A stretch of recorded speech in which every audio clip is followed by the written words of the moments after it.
Hej, patrzcie, jest latarka na temu taka.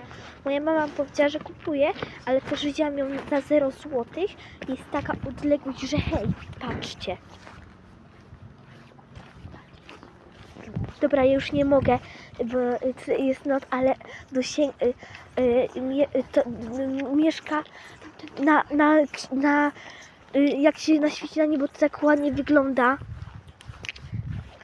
Ale teraz mam, kurczę, widzieliście chyba przez chwilę, coś by się rozładowała. Mega to jest, polecam, wchodźcie na temu. Trzeba ją ładować, tutaj macie kreski, świeci tak prosto, malutko i takie wielkie koło i takie malutkie. Polecam. Reklama temu. Reklama temu. Może temu mnie polubi i mi da coś za 0 złotych. Dobra, ja się żegnam. Zareklamować. Dobra, ja się żegnam. Dajcie lajka. Pa.